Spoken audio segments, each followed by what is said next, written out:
अस्सलाम वालेकुम जी। आज एक नई वीडियो के साथ जिन लोगों ने मेरा चैनल सब्सक्राइब नहीं किया वो प्लीज़ सब्सक्राइब कीजिएगा और लाइक कीजिएगा ताकि आपको मेरी हर नई आने वाली वीडियो वक्त पे मिलती रहे।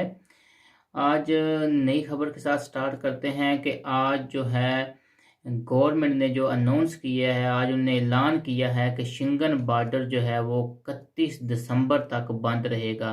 ये जो है अनाउंस उन्होंने आज किया है। आज हफ्ते वाला दिन है, 28 नवंबर की रात है। आज उन्होंने ऐलान किया है कि शिंगन जो बॉर्डर है वो 31 दिसंबर तक बंद रहेगा और उन्हें पाबंदी लगा दी है। तमाम गैर ज़रूरी जो हैं, जितने भी गैर ज़रूरी सफ़र हैं जो किसी वजह के बगैर हैं, उन सब सफ़रों के ऊपर उन्हें मुकम्मल तौर पर पाबंदी लगा दी है।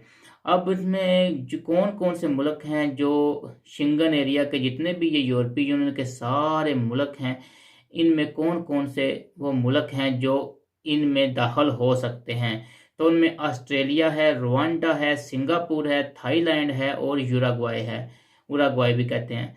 तो ये सारे जो ये 5-6 मुल्क हैं, सिर्फ इन ममालिक के ऊपर जो है पाबंदी नहीं है, बाकी सब ममालिक के ऊपर पाबंदी लगी है कि वो यूरोपीय यूनियन का जो शिंगन जोन है ये सारा, इसमें वो दाखिल नहीं हो सकते हैं बगैर किसी वजह के।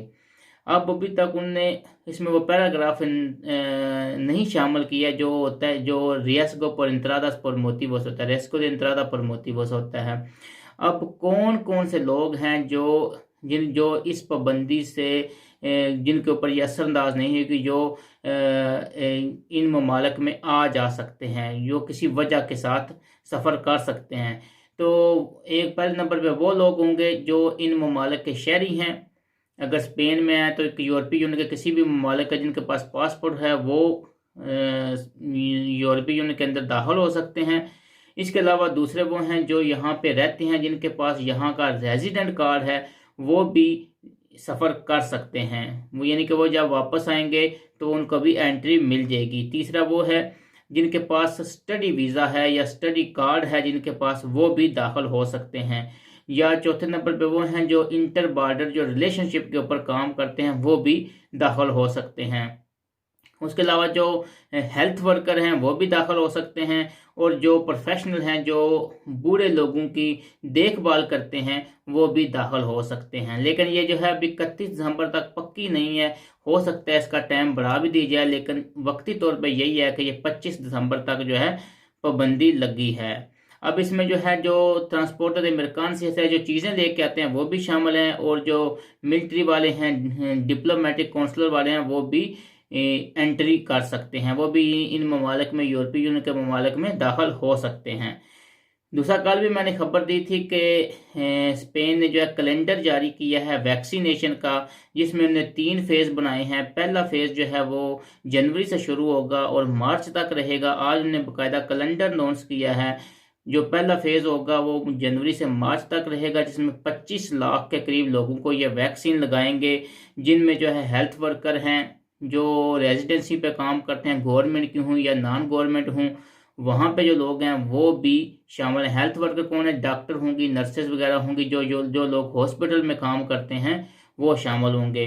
दूसरा फेज़ जो है वो मार्च से शुरू होगा और जून तक रहेगा, और गर्मी में भी हो सकता है मज़ीद 1-2 महीने मज़ीद भी चले, लेकिन इनकी कोशिश यही है कि ये जून में जो है सब लोगों को वैक्सीन लगा देंगे। अब मैंने उसकी डिटेल बताई थी, तकरीबन 10-11 ग्रुप हैं कल वाली वीडियो में, कि जो सेकंड ग्रुप में शामिल हैं, जिसमें जो है जो लोग 65 साल या उससे ज़्यादा उम्र के हैं, या जिनकी सेहत की हालत ख़राब ज़्यादा है, या जो एसेंशियल्स में काम करते हैं, छोटे बच्चे हैं, अडल्ट हैं, यंग हैं, और जो औरतें इम्बरसाद हैं, प्रेग्नेंट हैं, या जो बच्चों को दूध पिला रही हैं। इसके अलावा भी 2-3 मज़ीद कैटेगरीज हैं।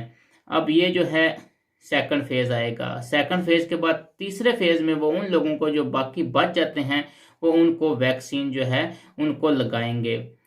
तीसरे नंबर पे आज मेन खबर यह है कि ग्वार्डिया सिविल ने आज अनाउंस किया है मुख्तलिफ प्लेटफॉर्म के ऊपर, सोशल मीडिया के ऊपर, कि वो जुर्माना करेंगे जो लोग अपनी गाड़ियां बेचते हैं, उनके ऊपर जुर्माना करेंगे। किस सूरत में करेंगे? कि उन्हें कहा है कि जब भी आप कॉन्ट्रैक्ट बनाते हैं कॉम्प्रावेंटा का, कि जो बंदा गाड़ी ले रहा है और जो बंदा गाड़ी बेच रहा है, जब वो एक कॉन्ट्रैक्ट देंगे कॉम्प्रावेंटा का, तो उसमें तारीख भी लिखी होनी चाहिए और उसमें जो टाइम होगा जिस वक़्त ये बेची गई है वो टाइम भी लिखा होना चाहिए।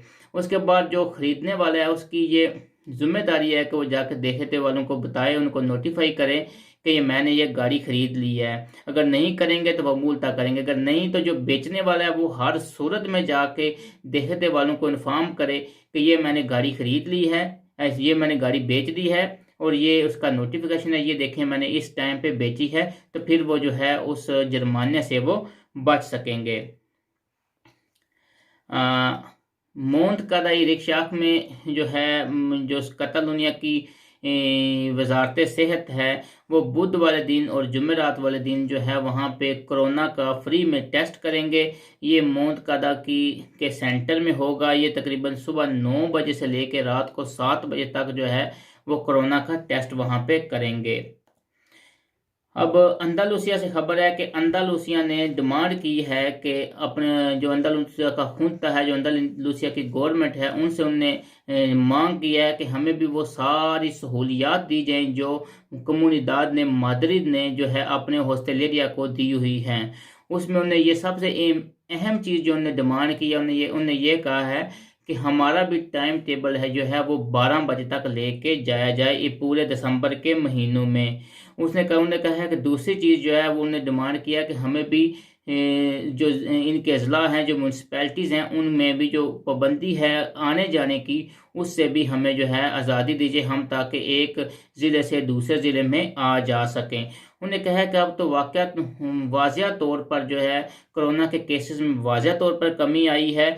उन्हें कहा है कि आगे जो है अगर अब हमें आपने इजाज़त ना दी या दिसंबर के महीने में पैसे कमाने की, नेगोशियो अच्छी करने की, तो उसके बाद तो जनवरी और फरवरी आ रहे हैं जिसमें साल का जो सबसे कम जो है फैक्टूरेशन होती है, सबसे कम सेल होती है। उसमें तो दुकानों को मेंटेन करना बहुत बड़ी बात होगी। तो कम से कम जो है ये उनकी हॉस्टलेरिया की जो बड़ी यूनियन है उनने आज फैसला लिया और गवर्नमेंट से बड़े सख्त लहजे में डिमांड किया कि हमें जो है जो मैड्रिड ने फैसिलिटीज़ दी हुई हैं हमें भी वो दी जाएं। सालामांका में खबर है कि सालामांका वालों ने एतवार वाले दिन जो है एहतजाज का ऐलान किया है। उन्होंने कहा है कि ये जो एहतजाज है ये पासो दे स्टेशन से 11 बजे स्टार्ट होगा। उसमें उनकी डिमांड यही है कि हमें भी अयुदा दी जाए, क्योंकि हम जो है अपनी दुकानों को मेंटेन नहीं कर पा रहे हैं, जो इसलिए हमें जो दुकानों को मेंटेन करने के लिए युद्ध दी जाए। और दूसरी जो उनकी मेन डिमांड है वो यही है कि उन्होंने कहा है कि जितने भी टैक्सेस हैं वो ऑटोनोम वालों के लिए वो तो पहले जैसे ही, उनमें तो कोई खास कमी नहीं आई है, तो हमारे टैक्सों में भी कमी की जाए। आज के लिए बस इतना ही। दुआओं में याद रखिएगा। फ़ी अमान अल्लाह। Take care. अल्लाह हाफिज़।